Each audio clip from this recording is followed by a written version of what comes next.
السلام عليكم، ايه الاخبار؟ عاملين ايه؟ يا رب تكونوا بخير. النهارده اول توتوريال معانا في افتر افكت، وده انيميشن شفته من فتره وعجبني جدا وكمان طبقته في شغلي وقلت لازم اشاركه معاكم. فمن غير ما اضيع وقت كتير اعمل سبسكرايب ولايك الفيديو. يلا بينا على التوتوريال. عايز اقول لك ان دي تالت مره اسجل الفيديو ده وان الملفات ولا في مشكله، فلو ما عملتش لايك وسبسكرايب وكومنت المره دي اعمل فيك ايه انت عارف. اول حاجه نضيف الماتيريال بتاعتنا، هم الاربع صور دول. ممكن نعمل دبليكيت دي عشان نخليهم 5 صور. كويس، هنعمل 3 كومبوزيشن. اول حاجه هنسميه مين، تاني كومبوزيشن هنسميه ميديا 1، تالت كومب هنسميه ويندو 1. هنيجي عند الميديا بتاعتنا، تمام، وهنضيف أول صورة.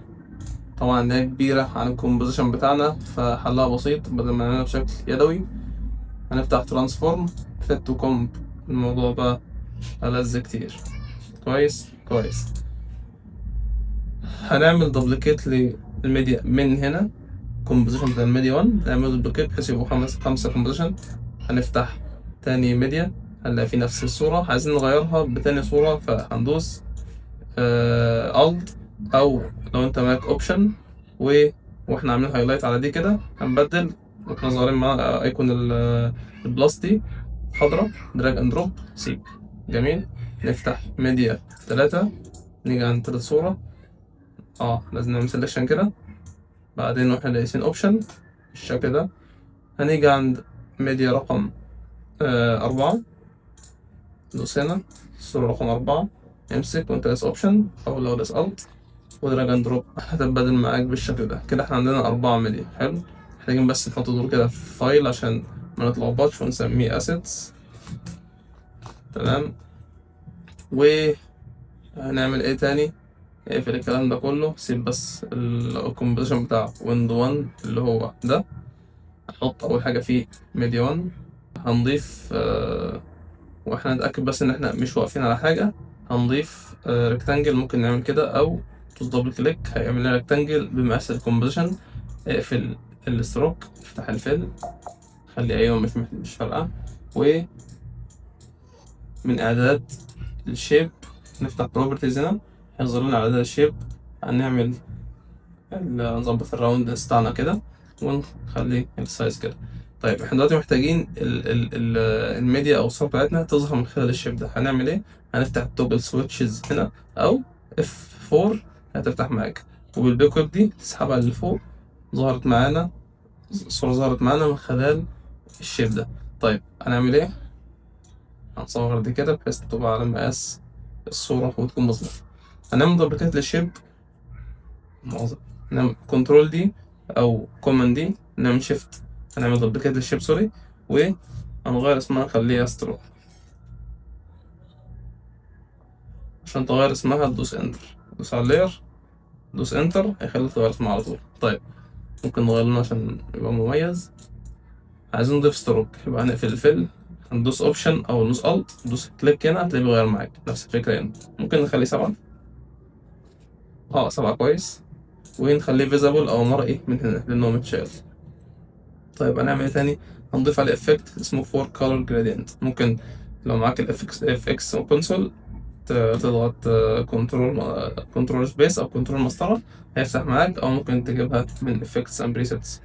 طيب عايزين افكت اسمه فور كولر جرادينت، نكتب جرادينت وهو يظهر معانا.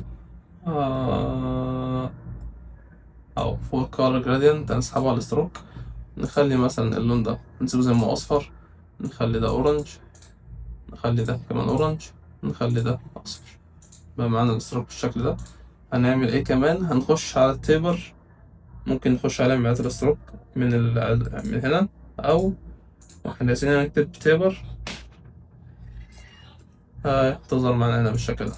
طيب هنعمل ايه؟ هنخلي اللينس ده ستارت لينث على 100. ايه بقى ده بيعمل التيبر ده؟ بص كان قبل الستروك، التيبر ده مهمته انه يخلي طرف الستروك رفيع او تخين زي ما هو. كنترول سي، كنترول زد. هنا الطرف الستروك حاد، فاحنا محتاجين نخليه راوندد من هنا بالشكل ده. احنا قايسين هنا. طيب ممكن نخش اعدادات الستروك من هنا، هنلاقي الكاب خليه راوند كده، هو زي انا مش شايف راوند.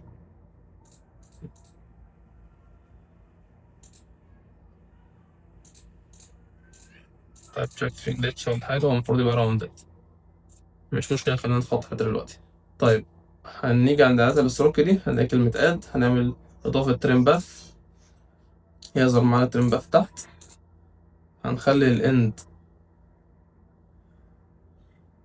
كده بالشكل ده، تمام. وهنعمل أنيميشن، نروح لآخر كومبوزيشن ونخلي ده تلف كده بالشكل ده. ممكن نخلي الستارت أقل شوية،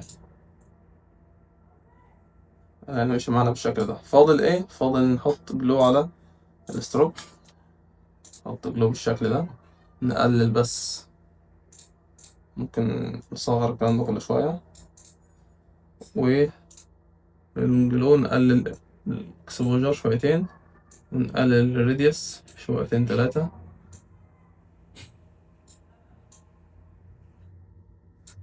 أعتقد كده مناسب أوي.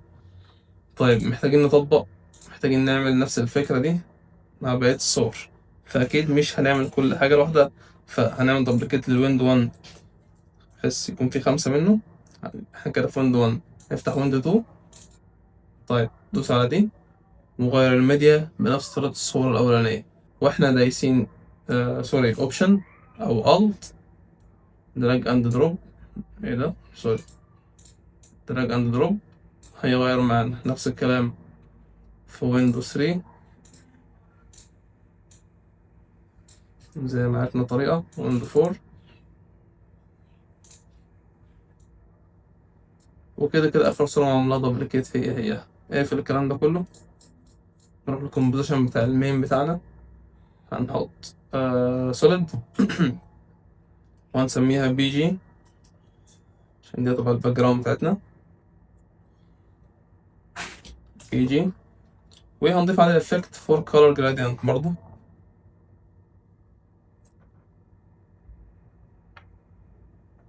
for color gradient. ركزوا في الحتة دي كويس أوي. هنخلي اللون الأصفر ده هنا، ونخلي اللون الأخضر هنا، هنخلي اللون الأخضر ده لون أسود، وهنخلي اللون البينك ده نخليه أورنج غامق، والأزرق هنخليه أسود. طيب هنعمل إيه تاني؟ نسحب دي لفوق كده، ونسحب دي لتحت خالص كده. جميل. نعمل فت، بعدين نضيف ال5 ويندو اللي احنا عملناهم. جميل أوي، والباقي سهل. هنعمل إيه؟ هنحولهم كلهم 3D، هنضيف نال ونضيف كاميرا، هنخلي الكاميرا 2 نود مش 1 نود، ونضيف نال، نطلعهم فوق، خلي الكاميرا تحت فوق معلش، خلي ده 3D واربط بيهم ايه واربط طبعا عشان ما نلخبطش الناس. هنخلي نار 3D وهنربط بيه الويندوز كلها. بعدين هندوس على الكاميرا، ودي التلاتة الإعدادات اللي فوق ده وده وده، دي إعدادات الكاميرا. ده بيتحكم في الأنجل بتاع الكاميرا، وده بيتحكم في الواي أكسس والإكس أكسس، يمين وشمال فوق تحت. ده من الزوم، ده بيتحكم زوم إن وأوت. طيب تمام، هنعمل إيه؟ هنحاول نخلي الأنجل والشكل بالشكل ده كده.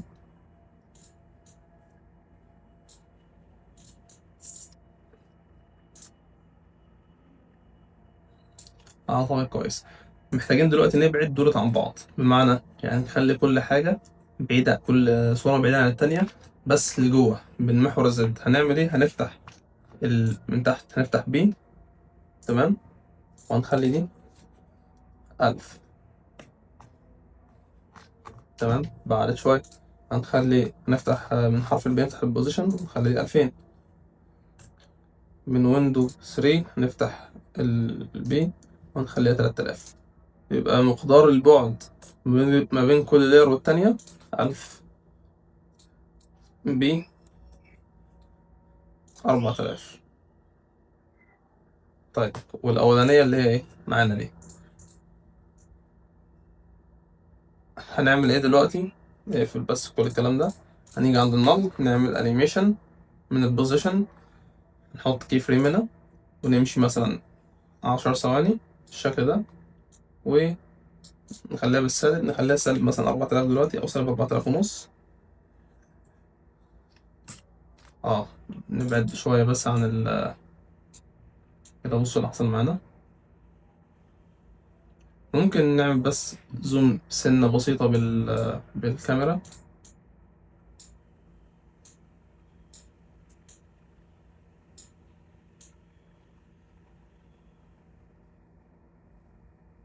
ممتاز أوي،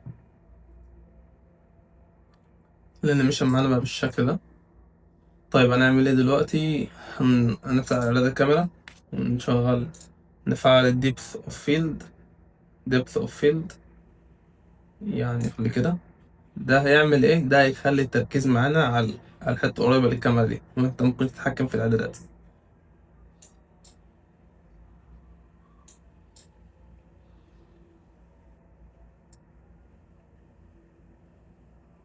أعتقد كده مناسب أوي. هنعمل ايه دلوقتي؟ خلاص هنمشي معانا خلص. ممكن نعمل حاجة كمان. اقفل ده كده. ممكن نخلي الأمور سبايسي أكتر. افتح ترانسفور في الكاميرا، اعمل كي فريم على البوزيشن والبوينت أوف انترست. بعد كده امشي مثلا لحد 10 ثواني. لا، أنا ممكن في حاجة. وقف أنيميشن ثواني طيب كده.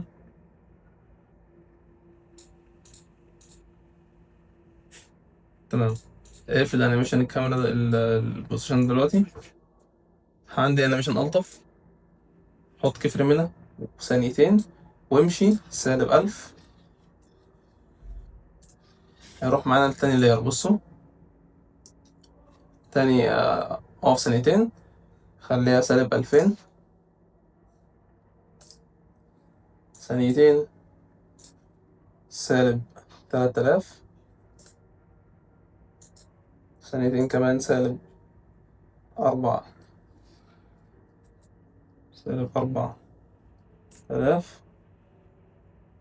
بس كمان معانا بالشكل ده. سلكت كل كي فريم F9 عشان تعمل ايز، وتعالى عندنا كده اعمل كده بالشكل ده. حدد كل دول، هنعملهم بشكل هرمي كده.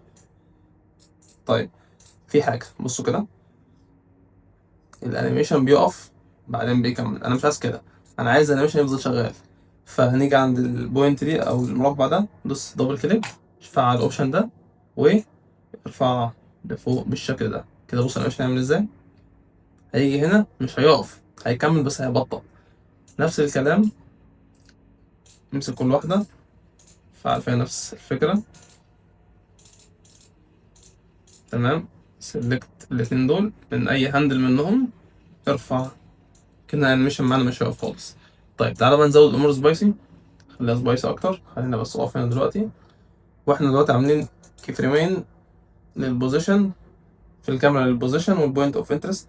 هنمشي كده لحد الكي فريم ده، بعدين نعمل كده بالشكل ده وننزل نعمل كده بالشكل ده. طيب وهنقول لهم لحد النقطة دي. تعالى نبص الانيميشن بتاعنا عامل ازاي.